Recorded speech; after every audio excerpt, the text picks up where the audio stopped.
It is officially the offseason. The Dodgers already making headlines. I think they've been the most active team in the news already. It's been 2 days since the season ended, and they're already making airwaves. Lots to talk about here with the Los Angeles Dodgers over the last couple of weeks since I last made a Dodger video, and some good, some bad, mostly bad, unfortunately. I have to admit it. It's mostly bad news. Before we even begin, I'm going to begin with Mookie Betts, who's at the World Series as a correspondent, and he got a lot of backlash from Dodger fans saying, why is he at the World Series against the team that knocked him out? It's a weird look. It's not a good look. You know, for me, I'm not going to trip too hard on that. I'm really not. I'm not going to get a Mookie for that. Mookie Betts, he's Hollywood at this point. He really is Hollywood at this point. It's just part of the gig out here in LA. He is a superstar, and he's more than just a baseball player at this point, and he's very vocal about it. After his career is done, he wants to be out in the mix doing something. I'm not going to get on him for that. He also did mention Trevor Bauer,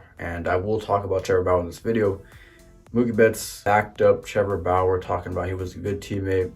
He has nothing but respect for him. You know, he did a second chance, and he was done wrong, and he stood up for his teammate. Trevor Bauer, he thought he was a good guy, thought he was a fun teammate, and that was that.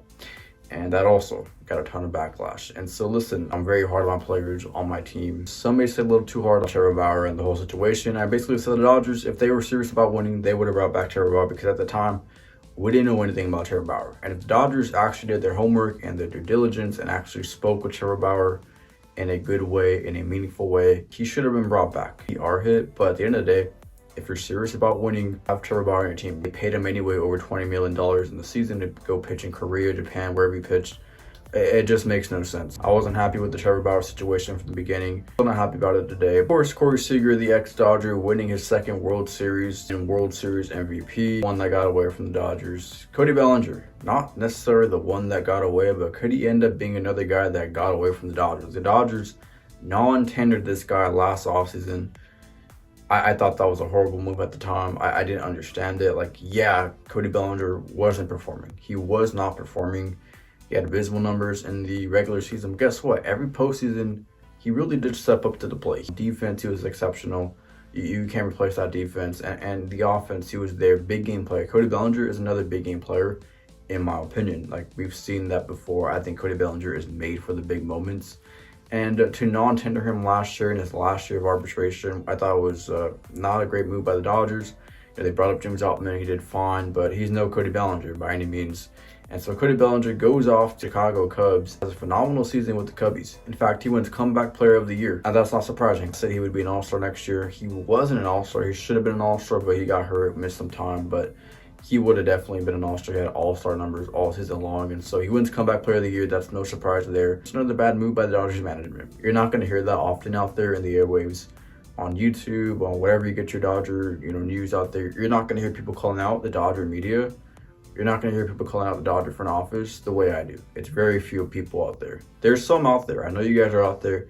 You guys are vocal in the comment section. I appreciate you guys. And so we got to keep that pressure on the Dodger front office, because the Dodger front office, in my eyes, they are going on a absolute downward spiral, and it's not looking good. The thumbnail says doomsday. It really isn't going in the right direction, in my opinion. We will see where Cody Bellinger ends up. Maybe a team like the Rockies picks him up. Did want to throw in that Justin Turner was also elected as a free agent. He declined his option. He will go to the market again. Said Justin Turner after last season, it was time. But I'd still rather have had Justin Turner over Max Muncy. If that was going to be the choice going into third base next season, I think I would have picked Justin Turner. And the Dodgers chose Max Muncy, and so Justin Turner goes to Boston. He now is going to be another free agent. Maybe he signs with Boston for another year or two. But I don't blame the Dodgers at the time, but if I knew they were going to go with Max Muncy over Justin Turner, that's a stupid move. And guess what the Dodgers did? On the very first day of the offseason, they extended Max Muncy. Now, if you listen to my podcast, Dodger and Debriefing, the link's in the description. Go check it out. Me and my buddy talk Dodger baseball over there. It's my Dodger podcast, Dodge and Debriefing. Go check it out. I talked about all season long. Max Muncy's option needs to be declined on day one of the offseason. I could not wait to get rid of Max Muncy. I could not wait to get out of the 188 batting average, the league worst third base defense. I couldn't wait to get out of it. And guess what? The very first day of the offseason, they extend him. They extend Max Muncy for 2 seasons. One thing that they should have done immediately was decline it and move on from Max Muncy. And he's back. listen, Max Muncy speaks for himself. He really does. 35 home runs, 90 RBIs, yada, yada, yada, whatever you want to say. Me, that's cool and all. I want a guy that's going to hit 260. I want a guy that's going to hit 270. Like Justin Turner does. Viable defense at third base. Max Muncy does not have viable defense at third base. And he also does not hit anywhere near 260 or 270. He struggles to get above the Mendoza line. Call me a dinosaur, call me Dinger, all you want, but I'm a batting average guy. You're on my channel, you know that I'm a batting average king over here. I think other stats don't matter, but at the end of the day, batting average tells me the whole story. It really does. It's a lot of the stories. Max Muncy, struggles to hit the Mendoza line.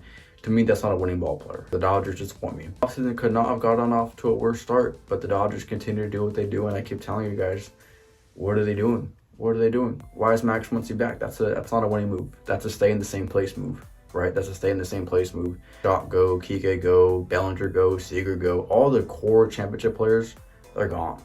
But guys like Max Muncy, 188 batting average, sure, bring him back. Bring him back. Why not? Terrible defense, bring him back. One last thing before I do go, the analytical geeks in the front office talked about on their end of season presser that there would be no surgeries coming up for their players on the roster. Now, technically they're right, but they're also wrong at the same time. David Peralta got surgery. I don't think David Peralta's going to be back, but obviously he was playing with a hurt shoulder like the last 3 months of the season. I mean, the guy was dreadful the last 3 months of the season after the All-Star break, but yeah, he was charted out there every single day in the lineup. I think he played all 3 games in NLDS. I mean, it was ridiculous. The Dodgers just so incompetent, just being so cheap by not going out and getting players that they need to, cover these spots that are injured.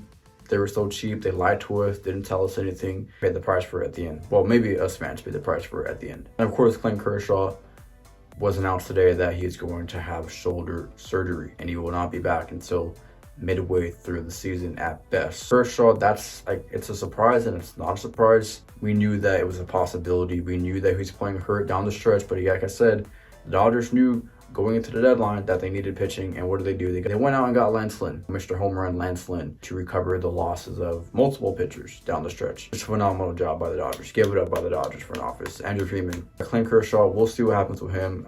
Pretty much tells us that he's going to be back next year. Pretty much gives it away. So Clayton Kershaw will be back next year.